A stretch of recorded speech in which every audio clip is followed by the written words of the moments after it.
viewers, welcome back to our new lecture series CGPSC Tech for ACF presented by Bright Ventures Academy। हमने अपने पिछले lecture में reversible reaction और उसके dynamic nature of equilibrium को briefly discuss कर लिया था। आज के हम अपने इस लेक्चर में बात करने वाले हैं आयनिक इक्विलिब्रियम या आयनिक साम्य के बारे में। अगर हम आयनिक इक्विलिब्रियम की बात करें तो ये भी ठीक रिवर्सिबल रिएक्शन की तरह ही होती है और हमने रिवर्सिबल रिएक्शन में इक्विलिब्रियम कांस्टेंट K को डिराइव किया था। तो यहाँ पर हम डिराइव करने वाले हैं आयनिक इक्विलिब्रियम कांस्टेंट को, यानी कि आयनिक कांस्टेंट को, इसे भी हम K से ही डिनोट करते हैं। तो चलिए देखते हैं कि आयनिक इक्विलिब्रियम क्या होती है। जब हम आयनिक इक्विलिब्रियम की बात करते हैं तो यहाँ पर हम बात करेंगे सीधे सीधे आयनिक कंपाउंड्स की। आयनिक कंपाउंड्स या आयनिक यौगिक वो होते हैं जो कि जिसमें किसका इन्वॉल्वमेंट होता है, आयंस का इन्वॉल्वमेंट होता है। जैसे यहाँ पर देखिए मैंने क्या लिया, NaCl यानी कि सोडियम क्लोराइड। तो ये जो कंपाउंड है इसका फॉर्मेशन कैसे हुआ, जब Na पॉजिटिव और Cl नेगेटिव आपस में, ये पॉजिटिव आयन है ये नेगेटिव आयन है, तो इन दोनों की अट्रैक्शन की वजह से यहाँ पर एक बॉन्ड का फॉर्मेशन हुआ, ठीक, और फिर वो एक कंपाउंड बनाया, वो क्या था, सोडियम क्लोराइड। तो इसका मतलब क्या हुआ कि जहाँ कहीं पे भी आयंस का इन्वॉल्वमेंट होता है और because of attraction of opposite ion एक कंपाउंड का फॉर्मेशन हो जाता है, ऐसे कंपाउंड्स को हम क्या कहते हैं, आयनिक कंपाउंड्स कहते हैं। आपको पता होगा कि इन कंपाउंड्स का फॉर्मेशन किस वजह से होता है। अगर नहीं पता है तो मैं आपको बेसिक में जाकर थोड़ा सा समझा देती हूँ, आइडिया दे देती हूँ। अगर हम सोडियम के इलेक्ट्रॉनिक कॉन्फ़िगरेशन की बात करें या उसके एटॉमिक नंबर की बात करें तो सोडियम का एटॉमिक नंबर होता है 11 और इसका इलेक्ट्रॉनिक कॉन्फ़िगरेशन किस तरीके से होगा, 2 8 1, ठीक। और वहीं अगर मैं क्लोरीन के एटॉमिक नंबर की बात करूं तो क्लोरीन का एटॉमिक नंबर होता है 17 और इसका इलेक्ट्रॉनिक कॉन्फ़िगरेशन क्या हुआ, 2 8 7, इस तरीके से, ठीक। अब किसी भी एलिमेंट को या किसी भी एटम को स्टेबल होने के लिए अपने वैलेंस शेल में 8 इलेक्ट्रॉन की ज़रूरत होती है। तो जब यहाँ पर सोडियम को क्या होना है, स्टेबल होना है, तो वो क्या करेगा, अपने वैलेंस शेल में 8 इलेक्ट्रॉन रखने की कोशिश करेगा। तो क्या कर सकते हैं, या तो वो यहाँ पर 7 इलेक्ट्रॉन को गेन कर लेगा और उस वजह से इसकी वैलेंस शेल में 8 इलेक्ट्रॉन हो जाएंगे, लेकिन 7 इलेक्ट्रॉन को गेन करने में उसे बहुत ज़्यादा एनर्जी की ज़रूरत होगी, तो वो 7 इलेक्ट्रॉन गेन ना करके वो क्या करेगा, 1 इलेक्ट्रॉन लूज करना बेहतर समझेगा। और जैसे ही वो 1 इलेक्ट्रॉन लूज कर लेगा, इसके ऊपर कौन सा चार्ज आ जाएगा, पॉजिटिव चार्ज।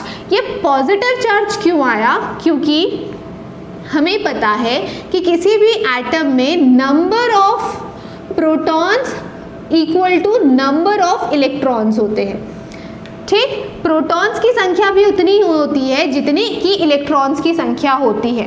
तो यहाँ से जब उसने 1 इलेक्ट्रॉन लूज किया तो वहाँ पर अगर मैं यहाँ पर 11 की बात करूँ, एटॉमिक नंबर 11 की बात करूँ, मतलब इसके पास 11 प्रोटॉन्स हैं और नंबर ऑफ इलेक्ट्रॉन्स भी कितने हैं, 11 हैं। जैसे ही उसने 1 इलेक्ट्रॉन लूज किया तो 1 इलेक्ट्रॉन लूज करने की वजह से अब इसके पास नंबर ऑफ इलेक्ट्रॉन कितने हो गए, 10। नंबर ऑफ प्रोटॉन तो अभी भी 11 है। कितनी पॉजिटिव चार्ज ज़्यादा है, 1 पॉजिटिव चार्ज ज़्यादा है, इस वजह से इसके ऊपर कौन सा चार्ज आया, पॉजिटिव चार्ज आया, ठीक। फिर हम बात करते हैं क्लोरीन की। तो क्लोरीन क्या करता है, या तो अब इसको स्टेबल होने के लिए इसको भी अपने वैलेंस शेल में 8 इलेक्ट्रॉन की ज़रूरत है।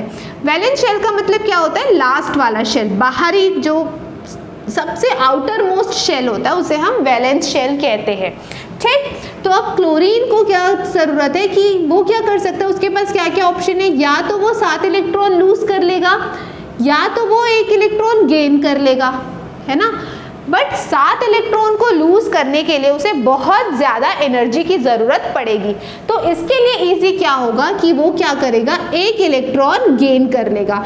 जैसे ही वो एक इलेक्ट्रॉन गेन करेगा उसके पास नेगेटिव चार्ज आ जाएगा।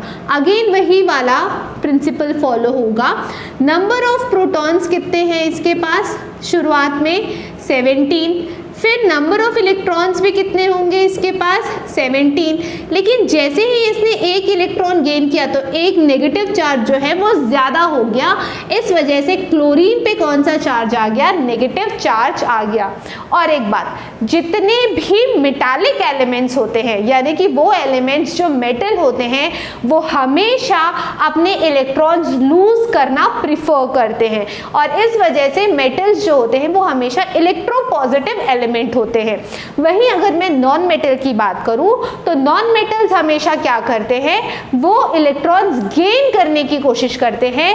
That's why non metals are electronegative elements.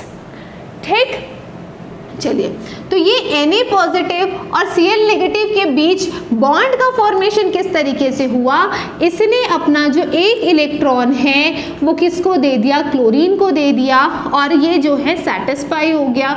ये एक इलेक्ट्रॉन गेन करके इसके वैलेंस शेल में 8 इलेक्ट्रॉन आ गए, ये एक इलेक्ट्रॉन लूज करके इसके वैलेंस शेल में 8 इलेक्ट्रॉन आ गए, और इस तरीके से दोनों एलिमेंट्स जो है वो सेटिस्फाई हो गए। और इस पॉजिटिव और नेगेटिव की वजह से इन दोनों के बीच, जैसे ये हमको पता है कि opposite charges attracts each other, तो इन दोनों में अट्रैक्शन हुआ और इनके बीच एक बॉन्ड का फॉर्मेशन हुआ, और फिर उन्होंने एक कंपाउंड बना लिया, दैट इज योर NaCl। तो किसी भी आयनिक कंपाउंड जो है वो इसी तरीके से इलेक्ट्रॉन्स के गिव एंड टेक प्रिंसिपल से किसी भी आयनिक कंपाउंड का फॉर्मेशन होता है।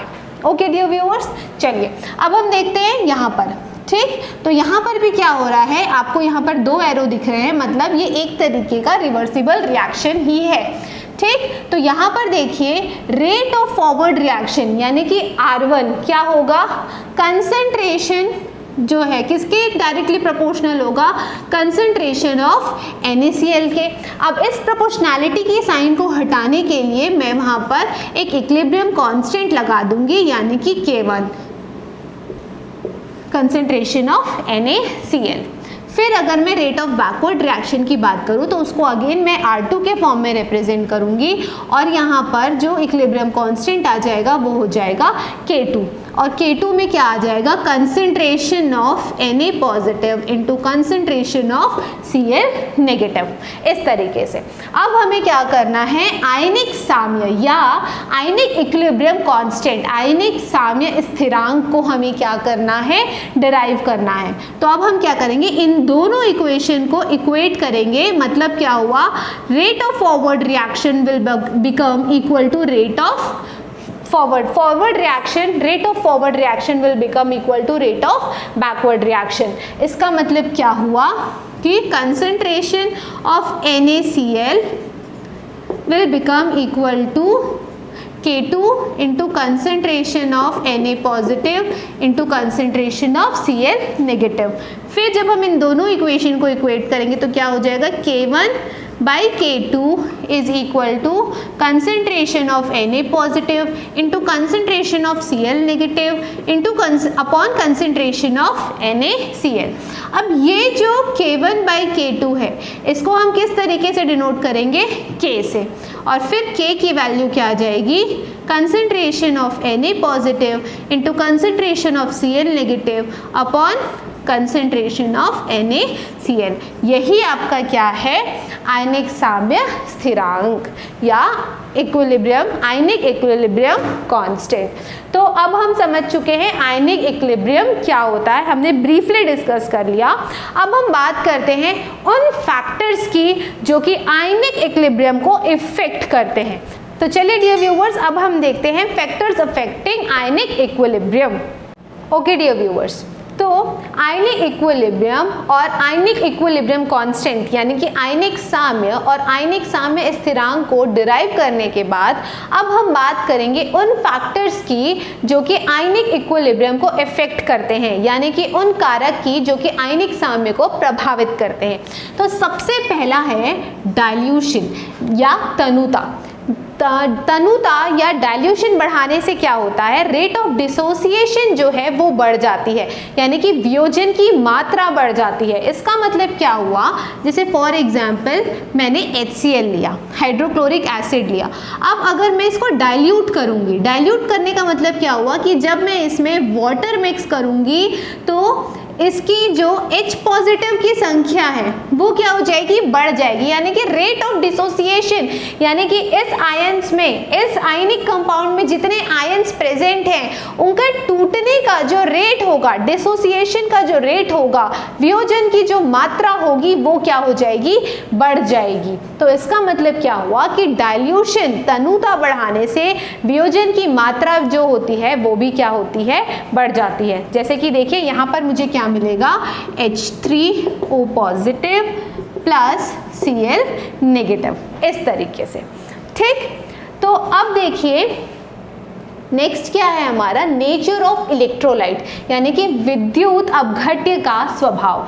अगर हम इलेक्ट्रोलाइट की बात करें तो इलेक्ट्रोलाइट वो सब्सटेंस होते हैं जिनके पास टेंडेंसी होती है इलेक्ट्रिसिटी कंडक्ट करने की, यानी कि अगर मैं इलेक्ट्रोलाइट की बात करूं तो इलेक्ट्रोलाइट दो टाइप्स के होते हैं, एक होता है स्ट्रॉन्ग इलेक्ट्रोलाइट और दूसरा होता है वीक इलेक्ट्रोलाइट। वीक मतलब दुर्बल और स्ट्रॉन्ग इलेक्ट्रोलाइट। ठीक, तो अगर मैं स्ट्रॉन्ग इलेक्ट्रोलाइट की बात करूं तो स्ट्रॉन्ग इलेक्ट्रोलाइट्स वो इलेक्ट्रोलाइट्स होते हैं या वो आयनिक कंपाउंड्स होते हैं जो कि सॉल्यूशन में या वाटर में पूरे तरीके से डिसोसिएट हो जाते हैं। फॉर एग्जाम्पल अगर मैं HCl की बात करूं या H2SO4 की बात करूं तो वाटर पे या इसका एक्वस सॉल्यूशन बनाने पर ये कंप्लीटली डिसोसिएट हो जाएंगे, 2H पॉजिटिव और SO4 2 नेगेटिव में ये, और HCl जो है वो कंप्लीटली डिसोसिएट हो जाएगा